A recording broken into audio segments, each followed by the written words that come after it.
오늘 새해 첫 주 예배인데요. 설교 제목을 베델에서 다시 시작합시다. 이렇게 정해봤습니다. 따라합시다. 베델에서 다시 시작합시다. 고급 가방이나 이 지갑들을 보면 오래되면 낡은데 그것을 새 것처럼 만들어주는 기술을 가진 사람들이 요즘 인기를 얻습니다.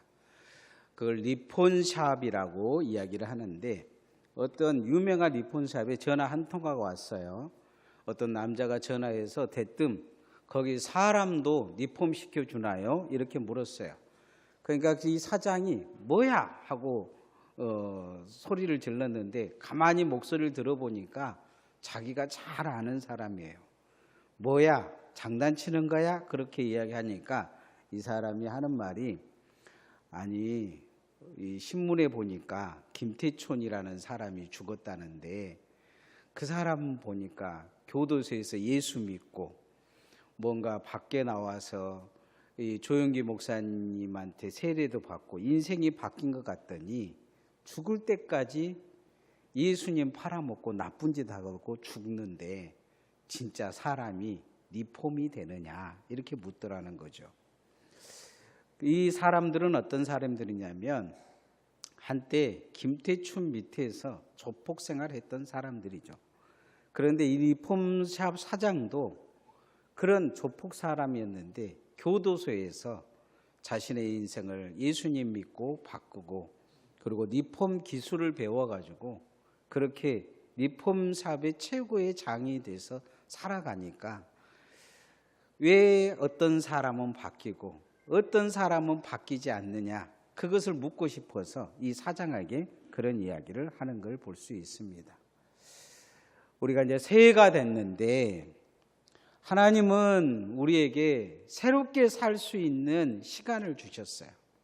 리폼할 수 있는 시간을 준 거죠. 이번 2026년 1월을 어떻게 살아가냐에 따라서 2025년에 연속이 되어져 가느냐, 아니면 2026년이 새해가 되어지느냐, 이게 좀 달라진 거죠.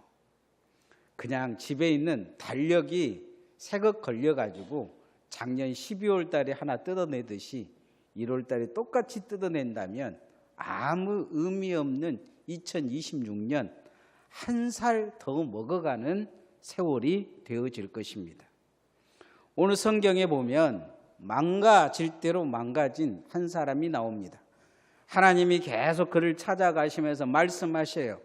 좀 그 문제 있는 생각 좀 바꾸라, 문제 있는 마음도 좀 바꾸라 그러는데 좌우지간 자기가 뭘 잘못했는지 아무것도 몰라요. 여전히 사기꾼 기질을 가지고 있어요.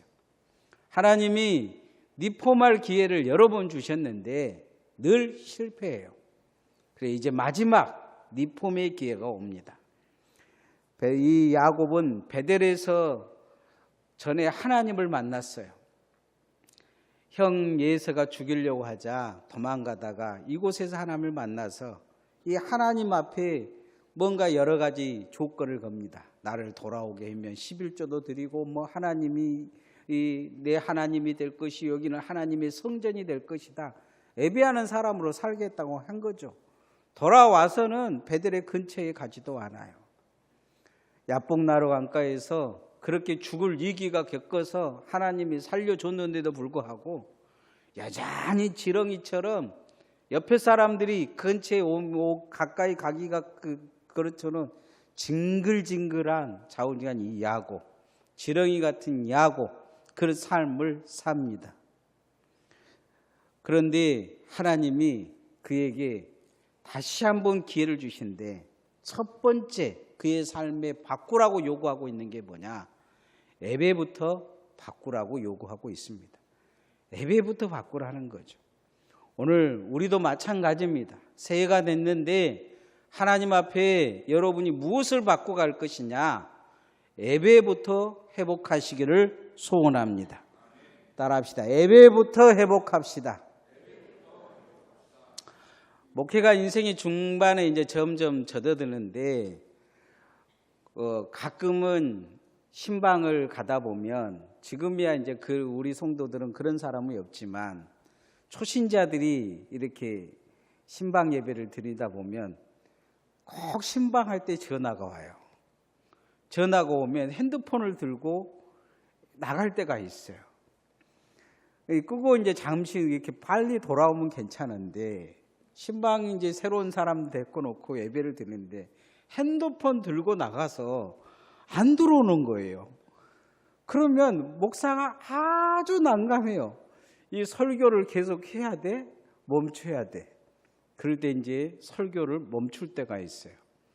금방 들어오겠지 하고 설교를 멈추면 그런데 5분이 돼도 안 들어오는 거예요. 이게 이제 당황스러운 거죠. 차라리 설교를 했으면 그러든지 말든지 그냥 설교를 했으면 예배가 끝났을 거 아니에요. 한참 있다가 들어와요. 그 중간의 시간이 얼마나 난감한지 이러지도 못하고 저러지도 못하고 난감할 때가 있어요. 오늘 하나님을 아주 난감하게 만드는 존재가 있어요. 하나님이 장자라고 태어나기 전부터 세워놨어요. 그리고는 하나님이 축복해 줬어요. 뭔 일만 있으면 문제가 투성인데 편들어줘요. 누가 보면 하나님도 사기꾼으로 생각될 정도로 심각하게 편들어줘요. 그런데 하나님이 자기 편이라는 생각은 하나도 안 해요. 자기가 늘 손해본다는 생각을 해요. 하나님에게 있어서 누릴 건 다 누리고 살아요. 교회도 보면 그런 사람들 많아요. 교회에서 누릴 건 다 누리면서 절대 안 바뀐 사람들이 있어요. 난감한 거죠. 교회에서 보기에는 정말 난감한 사람들이 있어요. 그런데 이 야곱이 그래요. 아주 난감해요. 어떻게 할 수가 없어요. 장자를 얻으려고 사기칠 때는 사기칠 대로 치고 아주 하나님 앞에 바득바득 기도해서 얻을 건 다 얻어내면서 하나님 앞에 자기가 조건으로 11조 내겠다, 뭐 하나님 앞에 예배의 백성이 되겠다, 별 말을 늘어놓으면서 결국은 하나님의 사람으로 서지를 못해요. 자기는 장자고 하나님의 사람이라고 해놨는데 하나님은 되게 난감해 하시는 거예요. 삼촌 라반 집에서도 그렇게 살았어요. 이 난감한 이 백성, 그런데 이제 아주 죽을 위기에 놓여요. 하나님도 난감해요.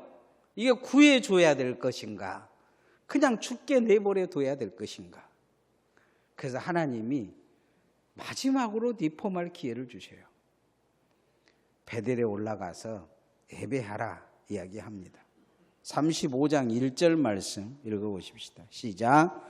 하나님이 야곱에게 이르시되 일어나 베델로 올라가서 거기 거주하며 내가 내 형 예세의 낯을 피하여 도망하던 때에 내게 나타났던 하나님께 거기서 제단을 쌓으라 하신지라.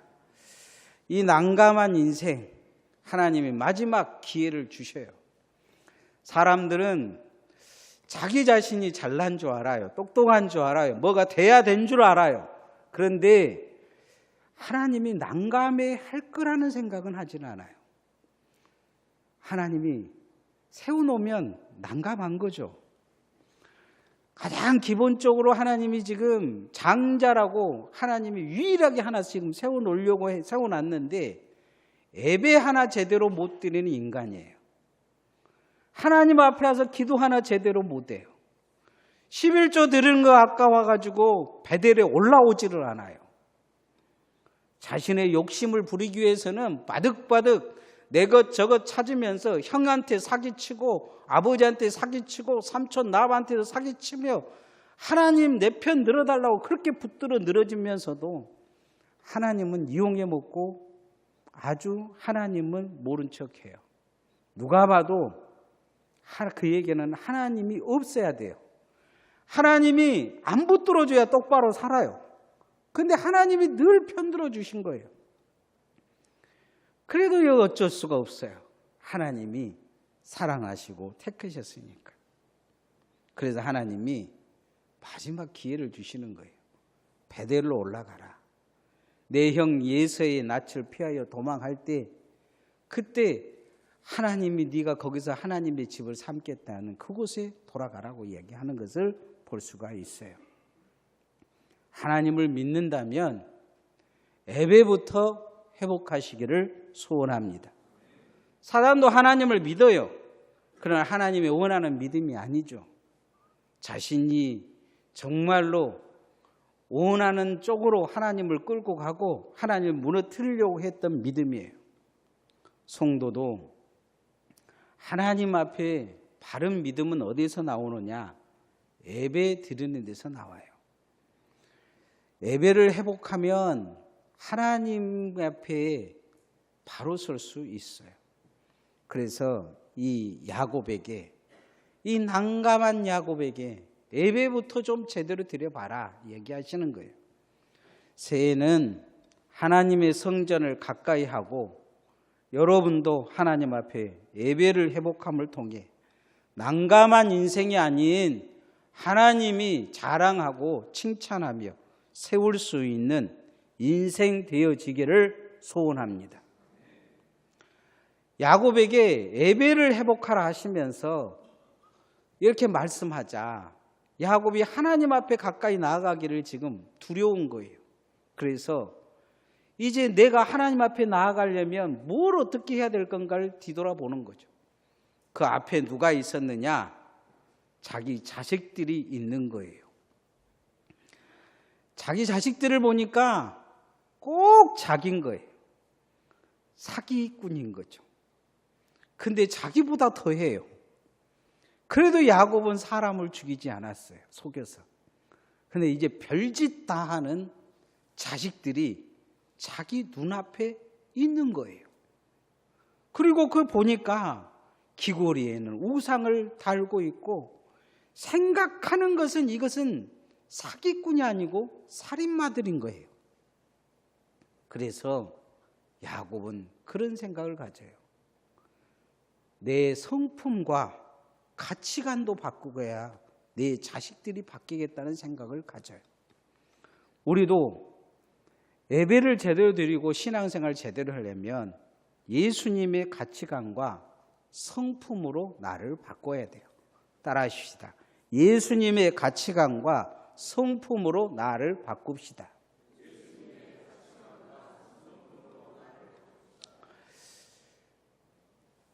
자식들이 아버지를 보기는 어떻게 봤겠어요? 수단과 방법을 가르지 않는 사기꾼인 거예요. 자기 목적이 이루어지지 않으면 별짓을 다 해요. 사람들에게 욕을 하고 이간질하고 그렇게 해서 어떻게든지 얻어낼 종자예요. 그렇게 아버지가 하나님을 섬기는 것은 하나님의 복줘야 섬기고 그런 아버지죠. 야복나루 강가에서 자기만 살겠다고 자기들 야복나루 강가로 건너게 하고 형에게 미끼로 던진 아버지예요. 돌아와서 아버지가 예배라도 드리면 좋을 텐데 베델에 올라가지 않고 세겜 근처에 살아요. 거기에 보니까 자식들이 보니 도시 문화가 있으니까 거기 좋은 거죠. 그 축제에 갔다가 딸 디나가 세겜 족속 추장에게 강간을 당해요. 모스지를 당한 것을 오빠들이 알고 머리를 써요. 결혼을 시키려고 해가지고 할례를 행하면 모든 남자가 할례를 행하면 세겜 족장의 그 아들하고 디나를 결혼시켜주겠다고 이야기해요. 그 세겜 족속 그 아들이 디나를 너무 좋아하니까 아마 그 족장 그 모든 세겜족을 설득을 이렇게 시켜서 할례를 행했던 것 같아요. 할례를 하자마자 시몬과 네이가 가서 남자들을 다 죽여버리고 여자와 아이들을 데려와요. 그렇게 단순하게 끝날 줄 알았는데 온 가나안 족속이 화가 난 거예요. 이 사기꾼 야곱, 그 아들들 아주 씨를 말려야 되겠다는 생각을 갖고 이를 간다는 소식이 이 야곱의 귀에 들어와요. 죽을 위기에 놓인 거죠. 죽을 위기에 놓인 이 야곱이 가만히 자기 자식들을 보니까 자기인 거예요. 사기꾼으로 키운 거죠. 살인마들로 키운 거예요. 하나님에게 사기쳤던 그 수준이 아닌 아주 모든 사람들이 자기 목적이 아니면 사기를 쳐서 죽일 아주 살인마들이 자기 앞에 있는 거예요. 그리고 자식들을 보니까 온통 우상 숭배에 머리부터 발끝까지 세상 물이 가득 든 거예요. 그래서 야곱은 이래서는 안 되겠다 생각한 것 같아요. 자녀들을 불러 모아서 이야기를 해요. 의복부터 받고 입으라. 그리고 귀에 있는 장신구를 다 떼어내라. 마음을 새롭게 해라. 회개하라는 거예요.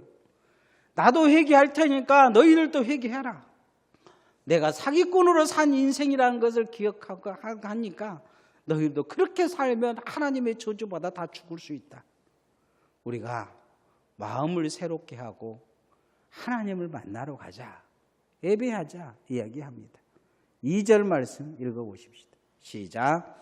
야곱이 이에 자기 집안 사람과 자기와 함께한 모든 자에게 이르되 너희 중에 있는 이방 신상들을 버리고 자신을 정결하게 하고 너희들의 의복을 바꾸어 입으라. 야곱은 이제 자기를 본 거예요. 하나님이 자기를 얼마나 난감하게 생각한지 안 거예요. 그냥 아무렇게나 가서 하나님 붙들고 하나님 예배하고 찬양하고 기도하면 된 줄 알았는데 하나님이 자신을 난감하게 생각한다는 걸 안 거예요. 왜요? 자기 자식들을 데리고 하나님 앞에 가려고 하니까 자기 자식들이 지금 난감한 거예요. 이 살인마 자식들을 데리고 하나님 앞에 가면 하나님이 가만히 있겠냐는 거예요. 하나님이 축복하시겠냐는 거예요. 그래서 먼저 머리부터 발끝까지 새 사람이 되라고 요구를 하고 있어요. 하나님의 말씀과 하나님의 은혜로 바꾸라는 거예요.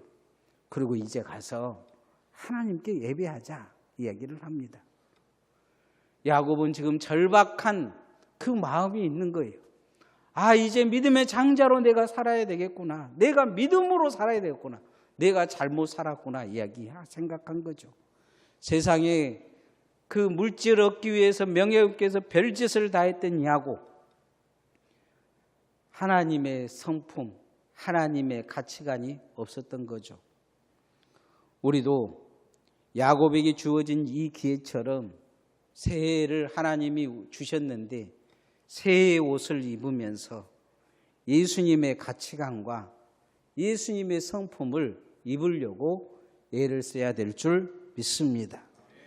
예수님의 가치관은 딱 두 가지가 있어요. 하나는 하나님을 사랑하는 것과 내 이웃을 내 몸같이 사랑하는 거예요.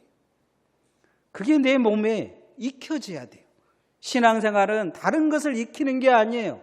하나님을 사랑하는 것을 입는 거예요. 그리고 옆에 있는 이웃과 형제를 사랑하는 것을 입는 거예요. 그게 신앙생활 잘하는 거예요. 교회 와서 여러분이 충성하고 헌신하고 봉사하는 것도 잘한 거지만 그것은 껍데기에 불과해요. 정말 주님이 입고 우리에게 입혀주고 싶어 하시는 옷이 있어요. 예수님의 성품과 가치관을 우리가 입으면 하나님을 정말로 사랑할 수 있어요. 예수님을 사랑하고 내 이웃을 내 몸같이 사랑할 수 있어요. 2026년 지나온 세상 문화의 옷을 다 벗고 우리가 예수님의 성품과 가치관을 얻기를 소원합니다. 야곱은 만나는 자마다 원수 만들었어요. 그러나 이제 그 원수 만드는 것을 끊어요. 만나는 자마다 시기했어요. 누가 좀 잘하면 못 봐요. 집에 가서 잠을 자지 못해. 속이 부글부글 끓어. 반드시 끌어내야 돼요. 내 자리를 절대로 남에게는 양보하지 않아요. 그런데 그런 야곱이 이제 멈추기 시작해요. 하나님이 그에게서 멀어지는 것을 알았기 때문이에요. 여러분의 삶도 마찬가지예요. 하나님께 가까이 있다고 착각하시면 안 돼요. 하나님께서 정말로 내 이웃을 사랑하지 않고 원수를 용서하지 아니하고 마음에서 시기와 불만을 가지고 있다면 하나님은 점점 여러분을 밀어낼 거예요. 하나님을 그건 사랑하는 것이 아니에요. 우리가 2026년 정말로 하나님을 사랑하고 이웃을 내 몸같이 사랑하는 그런 리폼되는 축복이 여러분에게 있기를 소원합니다. 그러기 위해서는 내게 십자가가 있어야 돼요. 따라합시다. 십자가를 지고 주님을 따릅시다. 이 야곱은 장자로 세웠잖아요. 아브라함은 그 장자가 뭔지를 알았어요. 그래서 믿음의 자 세우려고 몸부림을 쳐요. 이삭도 장자가 뭔지를 알았어요. 야곱은 장자가 뭔지를 몰라요. 장자 얻으려고 발버둥을 쳐서 장자 세워놨더니 아주 주변 사람들을 다 초토화시키고 하나님을 사기꾼 만든 거예요. 하나님 생각하면 사람들이 열받아요. 야곱을 편들어준 하나님, 그 하나님 누가 믿겠어요? 그 사기꾼 세워준 하나님 누가 믿겠어요? 그 늘 야곱이 사기치는데 하나님이 와서 죽이지 말라고 말리는데 그 하나님 누가 섬기겠냐고요. 십자가가 없는 거죠. 나를 보고 하나님이 멀어질 거라는 생각을 못하는 거예요. 나를 보고 하나님 믿는 사람들이 상처받을 거라는 생각을 못하는 거예요. 그런데 이 야곱은 이제 바뀌는 거예요. 그러면서 내 정과 욕심을 십자가에 묻고 새 삶을 사겠다고 결심해요. 여기서 야곱이 바뀌어요. 이후에는 야곱은 축복하는 사람이 돼요. 그 자녀들도 축복하고 바로를 만나자 무엇을 원하냐니까 첫 번째 축복해 주는 것을 볼 수 있어요. 야곱이 장자의 십자가를 지는 사람이 된 거예요. 35장 4절 말씀 읽어보십시다. 시작. 그들이 자기 손에 있는 모든 이방 신산들과 자기에게 있는 귀고리들을 야곱에게 주는지라. 야곱이 그것들을 세겜 근처 상수르 나무의 아래에 묻고 돈 하면 아주 미쳐가지고 그것을 어떻게든 바득바득 자기 것, 명예에 어떻게든 바득바득 자기 것 만들려고 그랬던 사람이 이제는 땅에다 묻어요. 이거 없이 살아도 된다. 나는 하나님의 사람으로 살겠다. 나는 하나님의 장자로 바로 서겠다. 내 자식들을 그렇게 세우겠다 이야기합니다. 갈라디아서 5장 24절에 바울 사도는 그렇게 이야기합니다. 그리스도 예수의 사람들은 육체와 함께 그 정과 욕심을 십자가에 못 박은 사람들이다. 우리도 우리의 정과 욕심을 십자가에 못 박고 성도의 사명을 감당하기를 소원합니다. 직분자들의 사명을 감당하십시오. 직분자로 세우고 싶음 받으신 분들은 그만큼 십자가를 지십시오. 그저 야곱처럼 난감한 인생들이 되지 않기 위해 주님 앞에 바로 서십시오. 바울 사도는 그렇게 이야기합니다. 갈라디아서 2장 20절에 내가 그리스도와 함께 십자가에 못 박혔나니 그런즉 이제는 내가 사는 것이 아니요 내 안에 그리스도께서 사신 것이라. 이제 내가 육체 가운데 사는 것은 나를 사랑하사 나를 위하여 자기 몸을 버리신 하나님의 아들을 믿는 믿음 안에서 사는 것이라 이야기합니다. 바울은 자기가 바뀌었다고 이야기하고 있어요. 우리도 이제 바뀔 때가 되었습니다. 새해를 주신 것은 큰 은혜입니다. 바뀔 수 있어요. 어떻게 바뀔 수 있느냐? 하나님이 첫 번째 이야기하시는 것이 예배부터 바꾸라는 거예요. 다른 건 놔두고 예배부터 좀 똑바로 드려보라는 거예요. 이것저것 요구하지 말고 하나님 앞에 하나님의 사람으로 제대로 좀 서봐라는 거죠. 두 번째는 가치관과 성품을 예수님이 인정할 수준으로 바꾸라는 거예요. 세 번째는 하나님이 주신 지금 십자가라도 제대로 지고 따라오라는 거예요. 그렇게 하나님 앞에 이 야곱은 베델에서 다시 시작합니다. 그리고 하나님이 그의 이름을 바꾸셔요. 너는 이스라엘의 민족의 한 나라의 장자다. 이스라엘이라 바꿔줍니다. 너는 아버지라 이야기합니다. 너는 축복의 조상이라 이야기해 줍니다. 2026년 시작하는 시작점인데 끝났을 때 야곱에게 이스라엘이라 불러주셨던 것처럼 여러분의 이름을 축복의 조상이라, 성도라, 거룩한 왕같은 제사장들이라 주님이 그렇게 불러줄 수 있는 한 해가 되어지기를 소원합니다. 이 시간 성찬하겠습니다. 장로님들은 준비해 주시기 바랍니다.